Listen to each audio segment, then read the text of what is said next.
Loi 1. Ne surpassez jamais le maître. Principe. Ceux qui sont au-dessus de vous doivent toujours se sentir largement supérieurs.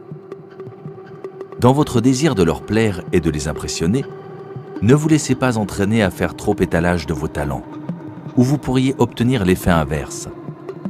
Les déstabiliser en leur faisant de l'ombre. Faites en sorte que vos maîtres apparaissent plus brillants qu'ils ne sont et vous atteindrez les sommets du pouvoir. Violation de la loi. Nicolas Fouquet était surintendant des finances au début du règne de Louis XIV. C'était un homme généreux qui aimait les fêtes somptueuses, les jolies femmes et la poésie. Il aimait aussi l'argent et menait un train de vie extravagant. Fouquet était intelligent et absolument indispensable au roi. Aussi, quand le Premier ministre, le cardinal Mazarin, mourut en 1661, le surintendant des finances s'attendait-il à lui succéder. Au lieu de quoi, le roi décida d'abolir la charge. Cette décision, ainsi que d'autres indices, firent comprendre à Fouquet qu'il n'était plus dans les bonnes grâces du roi. Aussi décida-t-il de regagner ses faveurs en organisant la fête la plus splendide que l'on eût jamais vue. Officiellement, elle avait pour but de célébrer l'achèvement des travaux de son château de Vaux-le-Vicomte. Mais son objectif réel était de rendre hommage au roi, l'invité d'honneur. Les plus célèbres représentants de la noblesse d'Europe et quelques-uns des plus grands esprits de l'époque, La Fontaine, La Rochefoucauld, Madame de Sévigné, avaient été conviés. Molière avait écrit pour l'occasion une pièce dans laquelle il jouerait lui-même. La fête commença par un somptueux banquet de 7 services où furent servis des aliments venus d'Orient que l'on n'avait encore jamais goûtés en France, ainsi que des recettes créées spécialement par Vatel. Un orchestre enchaînait les morceaux de musique pour honorer le roi. Après le dîner, on se promena dans les jardins du château.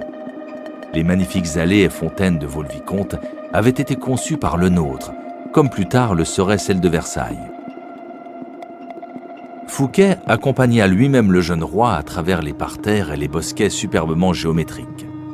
En arrivant au canot, ils assistèrent à un feu d'artifice suivi par la pièce de Molière. La fête se prolongea fort tard dans la nuit et tous s'accordèrent à dire que c'était l'événement le plus incroyable qu'ils eussent jamais vu. Quelques jours après, Fouquet fut arrêté par le chef des mousquetaires du roi, D'Artagnan. 3 mois plus tard, il était accusé d'avoir détourné l'argent de l'État. En fait, la plus grande partie de cet argent avait été versée avec l'accord du roi et en son nom. Fouquet fut condamné à la confiscation de tous ses biens et au bannissement hors du royaume, puis sa peine fut commuée en emprisonnement à vie. Il mourut à Pignerol, une lointaine place forte des Alpes. Interprétation. Louis XIV, le roi Soleil, était un homme fier et arrogant qui exigeait d'être constamment au centre de l'attention. Il ne pouvait souffrir d'être surpassé en somptuosité par quiconque, et encore moins par son surintendant des finances. Pour succéder à Fouquet, Louis XIV choisit Jean-Baptiste Colbert, un homme d'une avarice notoire, connu pour donner les réceptions les plus sinistres de Paris. Colbert s'assura que tout l'argent du trésor passait entre les mains du roi. Ainsi financé, Louis XIV se fit construire un palais encore plus magnifique que celui de Fouquet, le grandiose château de Versailles, sur les plans des mêmes architectes, décorateurs et jardiniers que lui, et il y organisa des fêtes encore plus extravagantes que celles qui avaient coûté à Fouquet sa liberté. Examinons la situation. Le soir de la fête, en présentant au roi spectacle sur spectacle, chacun plus magnifique que le précédent, Fouquet s'imaginait faire preuve de sa loyauté et de son dévouement. Non seulement il croyait rentrer dans les bonnes grâces de Louis XIV, mais il pensait que le bon goût, le réseau de relations et la popularité dont il faisait montre le rendraient indispensable au roi et convaincrait celui-ci qu'il ferait un excellent Premier ministre. Or, à chaque nouveau spectacle, à chaque sourire appréciateur des invités, Louis XIV s'imaginait voir ses propres amis et ses sujets plus séduits par le surintendant des finances que par lui-même, et Fouquet en train de lui voler sa richesse et son pouvoir. Plutôt que de flatter son hôte, ces fastes étaient une offense à la vanité du roi.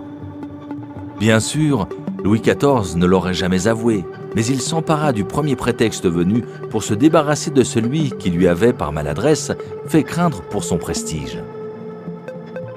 Tel est le sort, sous une forme ou sous une autre, de tous ceux qui égratignent la confiance en soi du maître, portent atteinte à sa vanité ou le font douter de sa prééminence. Le 17 août, à 6 heures du soir, Fouquet était le roi de France. À 2 heures du matin, il n'était plus rien. Voltaire, 1694-1778, le siècle de Louis XIV. Respect de la loi. Au début du XVIIe siècle, l'astronome et mathématicien italien Galilée se trouvait dans une situation précaire. Il dépendait de la générosité des grands pour financer ses recherches. C'est pourquoi, comme tous les savants de la Renaissance, il dédiait parfois ses inventions et découvertes aux mécènes de son temps. C'est ainsi qu'il offrit au duc de Gonzague le compas de proportion, compas à usage militaire qu'il avait amélioré. Puis, 9 ans plus tard, c'est aux Médicis qu'il dédicaça le traité expliquant l'utilisation de ce compas. Les princes se souciaient peu de l'intérêt de la découverte, mais ils se montraient reconnaissants de l'attention, ce qui valait à Galilée, qui vivait de cours particuliers donnés aux membres de l'aristocratie, davantage de riches étudiants. Cependant, comme ces mécènes avaient l'habitude de le récompenser par des cadeaux et non par de l'argent, Galilée vivait dans une précarité constante. Il se dit alors qu'il devait exister un meilleur moyen. En 1610, Galilée découvrit les satellites de Jupiter. Au lieu de répartir l'honneur de cette découverte entre ses différents protecteurs, comme par le passé, donnant à l'un sa lunette astronomique, dédicaçant un livre à l'autre, etc., il décida de se concentrer exclusivement sur les Médicis pour la raison suivante. Peu de temps après avoir fondé la dynastie, Côme l'Ancien avait fait de Jupiter, le plus puissant des dieux, le symbole de la maison des Médicis. Symbole d'un pouvoir qui, bien au-delà de la politique et de la banque, les reliait à la Rome antique et à ses divinités. Galilée présenta donc sa découverte astronomique comme un événement cosmique célébrant la grandeur des Médicis. Les astres médicéens, les satellites de Jupiter, se seraient d'eux-mêmes offerts à son télescope au moment où Côme II ceignait la couronne ducale, annonça-t-il. Le nombre des satellites, 4, correspondait aux 4 Médicis. Côme II avait 3 frères. Et les satellites tournaient autour de Jupiter comme ses 4 fils autour de Côme l'Ancien, le fondateur de la dynastie. Plus qu'une coïncidence, c'était la preuve apportée par les cieux eux-mêmes de la céleste ascendance des Médicis. Après leur avoir dédié sa découverte, Galilée fit exécuter un tableau représentant Jupiter assis sur un nuage avec 4 étoiles en cercle autour de lui et présenta cette œuvre à Côme II. Résultat, Côme II fit aussitôt de Galilée le philosophe et mathématicien officiel de sa cour avec un plein salaire. Pour un savant, c'était une jolie réussite. Le temps où il devait quémander auprès de mécènes était révolu.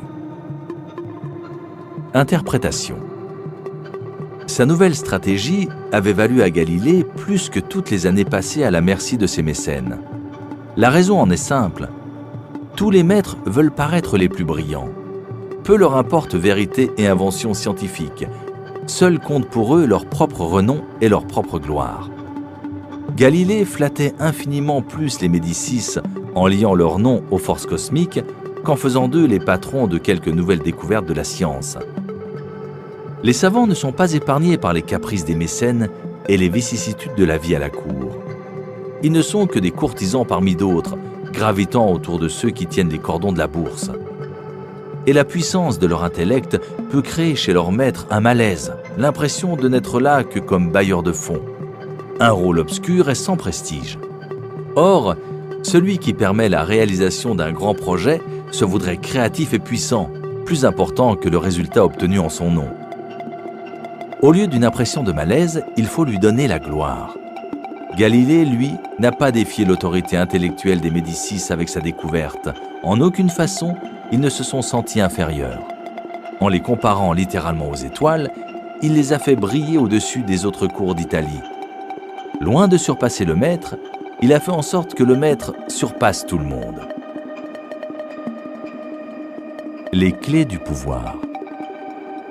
Il n'est personne qui, à un moment ou à un autre, n'éprouve la fragilité de son prestige. Quand vous dévoilez au monde vos talents, vous suscitez naturellement envie, ressentiment et autres sentiments inavouables. Il faut vous y attendre. Vous ne pouvez évidemment passer votre vie à vous soucier de la mesquinerie des autres. Cependant, avec ceux qui sont au-dessus de vous, montrez-vous avisé. Dans les sphères du pouvoir, surpasser le maître est peut-être la pire erreur qui soit. N'allez pas croire que la vie a changé depuis l'époque des Médicis et celle de Louis XIV. Ceux qui atteignent les sommets sont comme les rois et les reines. Ils veulent se sentir en sécurité dans leur position et supérieurs en intelligence, esprit et charme à ceux qui les entourent. Croire qu'en faisant montre de vos talents, vous allez gagner l'affection du maître est une erreur fatale mais courante. Celui-ci peut feindre de vous apprécier, mais à la première occasion, il vous remplacera par quelqu'un de moins intelligent, moins séduisant, moins célèbre, exactement comme Louis XIV a remplacé le brillant Fouquet par le terne Colbert. Et comme Louis XIV, il n'en admettra pas la raison véritable, mais se servira d'un prétexte pour se débarrasser de vous. Cette loi implique 2 règles que vous devez comprendre. La première est qu'il peut vous arriver de faire involontairement de l'ombre à un maître en étant simplement vous-même. Il en est, en effet, dont le complexe d'infériorité est particulièrement sensible. À vous alors d'en venir à bout à force de discrétion. Nul n'était aussi comblé par la nature qu'Astor III Manfredi, prince de Faenza. C'était le plus charmant des jeunes princes d'Italie, apprécié de ses sujets pour son ouverture d'esprit et sa générosité. En 1500, César Borgia mit le siège devant Faenza. Quand la ville se rendit, les habitants s'attendaient au pire de la part du cruel Borgia, qui cependant décida de l'épargner. Il se contenta d'occuper la forteresse sans procéder à aucune exécution et autorisa le prince Manfredi, alors âgé de 18 ans, à rester à Faenza avec sa cour totalement libre. Quelques semaines plus tard, pourtant, Manfredi était arrêté et enfermé dans une prison romaine. Et 1 an après, son corps fut repêché dans le Tibre, une pierre au cou. Borgia justifia cet acte horrible par des accusations de trahison et de conspiration totalement infondées. Mais le vrai problème était sa vanité notoire et son manque de confiance en lui-même. Le jeune homme l'avait surpassé sans le moindre effort. Les dons naturels de Manfredi, sa simple présence, rendaient Borgia moins séduisant, moins charismatique. La leçon est simple. Si vous ne pouvez vous empêcher de traîner tous les cœurs après vous, apprenez à éviter de tels monstres de vanité. Ou trouvez le moyen de mettre vos qualités sous le boisseau lorsque vous êtes en compagnie d'un César Borgia. Seconde règle. Parce que le maître vous aime, ne vous imaginez pas que vous pouvez vous permettre n'importe quoi. On pourrait écrire des livres entiers sur tous les favoris tombés en disgrâce pour s'être crus intouchables et avoir osé surpasser leur bienfaiteur. Le favori de Hideyoshi Toyotomi, ministre des Affaires suprêmes du Japon à la fin du XVIe siècle, s'appelait Sen-no Rikyu. La cérémonie du thé était alors devenue une obsession au sein de la noblesse japonaise. Sen-no Rikyu, un des plus proches conseillers de Hideyoshi, avait été l'un des premiers maîtres de thé à en fixer les règles, ce qui lui avait valu d'être honoré dans tout le pays. Il disposait même d'appartements privés au palais. Pourtant, en 1591, Hideyoshi lui ordonna de se faire seppuku, de se suicider. On découvrit plus tard la raison de ce brusque revers de fortune.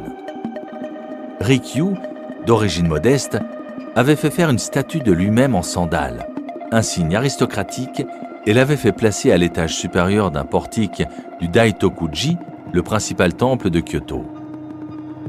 Pour Hideyoshi, Rikyu avait perdu tout sens de la mesure.